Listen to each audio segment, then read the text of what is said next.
Chris Davies and welcome to CarProductsTested.com. Today I've got the 2018 Toyota CHR on test. This is the hybrid. It's a very cool looking car. I really like it. Let's actually just show you before we carry on these lights. They actually spread across from there that way, and also these light up as well as the daytime running lights. Very funky design, some people might like it, but I personally do. I think it's very cool, very contemporary, and it's different from a lot of cars out there with all the big cuts here. This paint's beautiful as well. It's a £550 option, this metallic grey paint. And you've got the dynamic pack, includes the black wing mirrors, black roof. So this is keyless entry as well, so all you do to unlock it or lock it is just literally, as long as you've got a key in your pocket, you can just touch this here to lock it, and also to unlock it you just put your hand there, it opens automatically. So I really like these big cuts out the metal there, it's absolutely great. You've got these handles up here of course, which a lot of people at first when they walk into the car they don't know where the handle is to open it, but yeah, very solid doors as well. Coming round to the rear, again really funky headlights. These all light up on the outside. A hybrid badge there because this is the hybrid version. Go with the boot first. Oh, there's a reverse camera on this one. So the boot's actually quite spacious. I'll put the figures up on the screen to what the exact stats are size wise for this boot, but it's quite spacious. You can see my arms to the back of there. This lifts up and you've got a little bit more room under here instead of a spare wheel, and it's quite practical. You've got the shopping bag holders here, and on there, sorry about this, the sun's very bright today guys, I'm really sorry about that. On there as well. This one's got the JBL sound system, packs a punch bass wise, but yeah, it's got tie down points in the boot as well, and as well as the good quality ones as well, but not plastic, they're metal. And these rear seats do fold down, although they're not flat. I will just demonstrate that. So all you do is you open the door, pull the handle, and they fold down. So I'll show you that. So not entirely, not flat, but it creates quite a bit of room, especially when you've taken the parcel shelf off.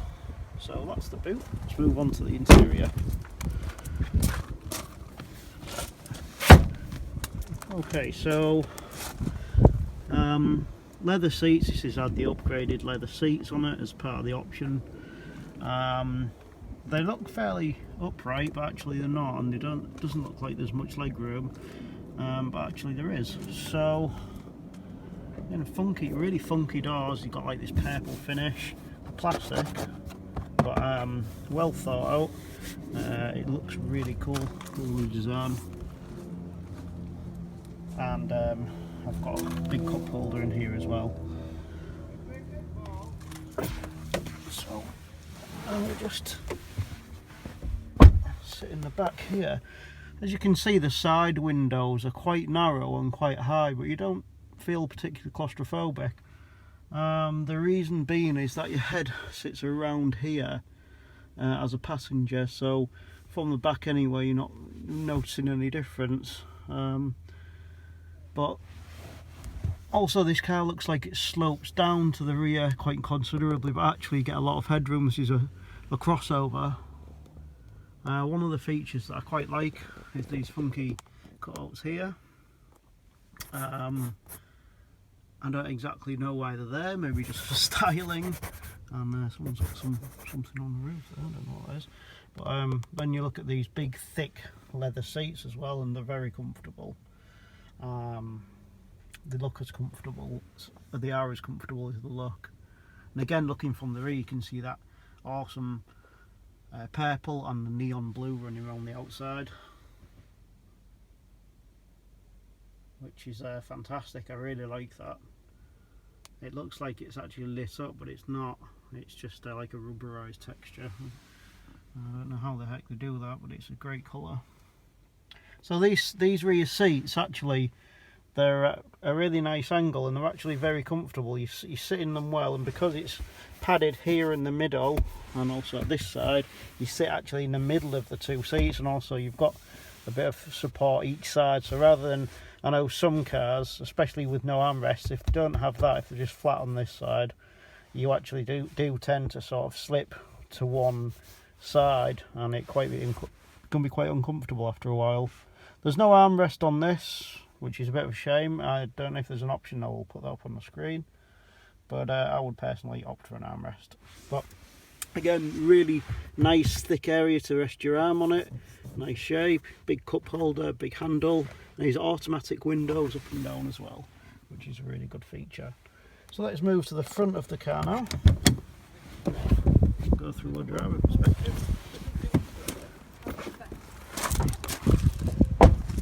Okay, so again, just to open it when it's locked, all you do is walk up to the car, just simply grab the handle, pick up your hand. Okay, so this one's obviously CHR, and it's got the mats for that. Again, the cool colouring on the doors, automatic windows front and rear, locking and unlocking for the doors, electric mirrors which are also heated, and folding mirrors as well, which when you lock the car it automatically folds them. So let's have a quick look at the seats. And I'll do the passenger side, the driver's side is the same, it's just with the light is a bit strange. Very cool looking seats, very supportive, nice and wide on the shoulders. They don't hug you in too much of a sporty way, as in, you know, you don't feel sort of crimped at the sides or clamped in. So they're just really nice. They look great as well, and the headrests do lift up. And let's jump in and show you around then. Right. Okay. So I was on about this stuff earlier. It's quite a strange thing. It's like it is plastic, but there's like a rubberized finish to it. It's quite strange, really, but I think it looks fantastic. And along with this is purple. The camera's picking up nicely. Actually, didn't think it would, but as you can see, it looks great styling. It's really modern and funky, and sort of sweeps around, and you've got this, like, it's either leather or faux leather dash, and it's just really nice. So let's go ahead and put the power on, because it is hot today, so I'm directly in the sunshine. It's literally foot on the brake, power once, system will come into life, and that's the car running. Okay, I'm going to put the air conditioning on actually while we're here. So from a driver perspective, basically this is how it looks. My hand's there, and literally to turn anything on is a press of the buttons each side, and the rest is done off the screen. So you've got your heat each side, it's dual climate control, you've got your fan speed, you've got your direction for the air, and you've got fast eco. I am assuming that's something to do with the fan speed. Yes, it is. Let's just turn that on, that's automatically come on. So I'm going to put it to low and have the air conditioning on. This model has got heated 3-stage heated seats, driver and passenger, and it's got like this looks like dust. It's actually not. It's a metallic finish on the plastic. So it's got quite a deep metallic to it, really. It's pretty funky. It's better than it just being piano black, which a lot of manufacturers do. The dials are really funky. It's solidly built. All the plastics are really nice on it. They don't feel cheap, and a lot of the things, like this screen in the centre, is taken directly, by the looks of it, off the Lexus CT. Ignore that average fuel economy, that's nonsense. That's just because the engine was running as a generator before to power the battery, which then takes the fuel economy obviously to zero when you sat still. Okay, we'll go through the armrest is here. It's nice and comfortable. It's in a nice position for your arm to lay on, and the whole of your arm can go on that. And a nice deep box as well. It's got keys and wallet in there, and you've got a 12-volt socket. But apart from that, it's just nice and deep. My hand goes, that's how deep it is. So you've got a nice huge cup holder here. Actually on this, let's just show you this. You can take this out, and then that gives you an extra deep cup holder, you know, for those long, like I guess like McDonald's type drinks, cups or a flask, something like that. And you can put them back for like your normal coffee cups. I guess these holes here are for in case it leaks and just goes down into there. But and again, there's one here. That's actually a really good storage space. So it's a bit okay. You can fit plenty of stuff in there, and especially this big area here. And actually, there's one there as well. So you can fit like your wallet there, sunglasses case, and a whole host of other things as well. So it's a very useful area. Again, sorry about the light, it's so bright, I'm having difficulty filming today. So this is the automatic, it's a CVT transmission. I've explained on, if you want to hop over to the driving video, I'll put a link to that in the description below. But I'll tell you on the driving video what that mode's for. Soon you put it into park, puts the electronic handbrake on. Very cool. Again, these buttons look like they're taken directly out of the Lexus as well, so that's never a bad thing. So steering wheel wise, very comfortable, thick steering wheel, really nice, very comfortable, and as you can see at a standstill completely and utterly light for parking, etc. I've been over that in the video, the driving video. Simple controls laid out well. Sound up, down, different modes, I mean, for your Bluetooth, etc. Phone call. This one you can tell the car what to do. I think if you press that, this thing comes up, and you can basically tell it any of those things. Just get rid of that. Okay. Cancel. Okay, so on this side as well, you've got, let's just focus on there, guys. You've got lane keep, not lane keep assist, it's, or is it lane keep assist? I'll put that up on the screen again. Or lane departure warning. That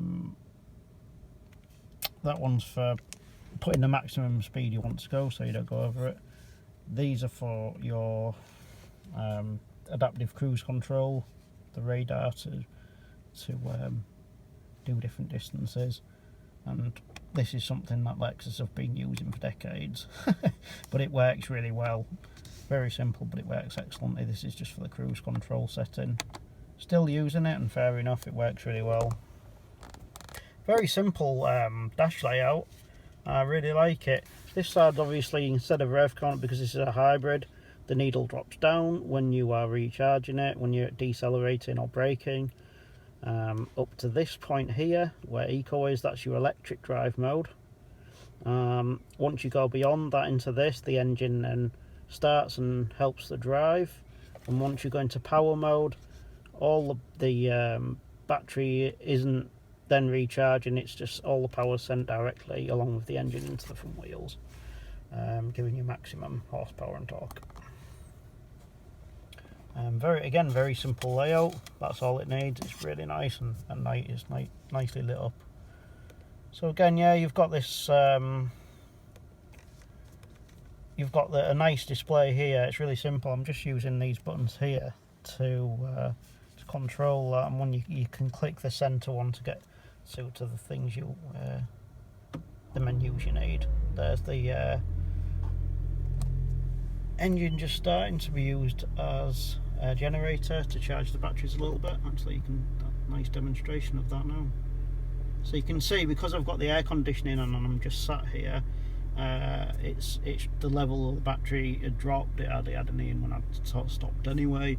So what this will do is it'll start for maybe a couple of minutes, charge the battery up enough for me to carry on with what I'm using it for, and then it'll go silent again. Okay, so you've got that lane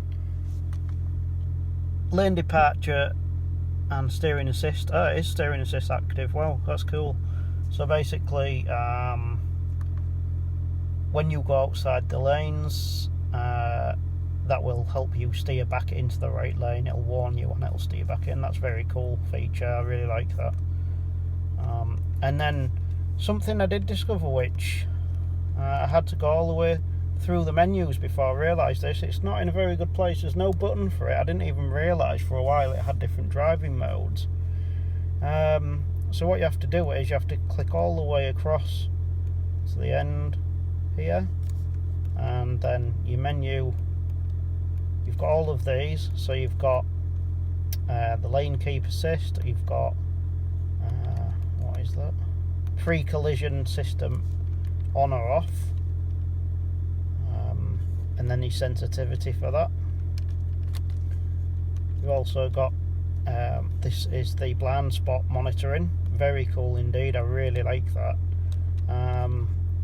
That's saved my bacon a couple of times on motorways when I've wanted to move across and there's been a car in my blind spot. And then you've obviously got your parking assist on or off. But if you scroll down, you then come to that reads you your signs as well. So it tells you what speed the area is. Also reads the signs. Really nice. I don't tend to have it on, but it's a good feature. So then you get down to your drive modes. Finally, you've got normal, sport and eco, and you just press the center button and you get over to them. And basically the sport is obviously what it sounds like, but I didn't really find it that was that much of a difference.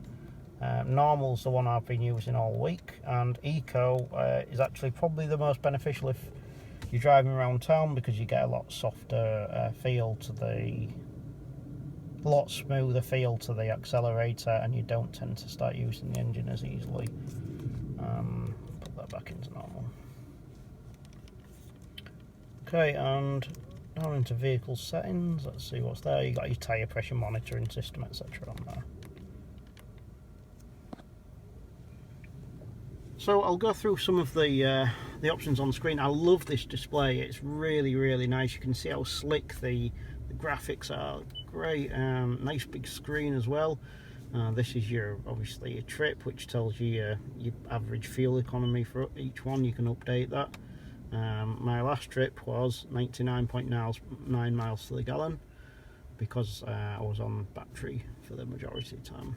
This one tells you it over a 15-minute period.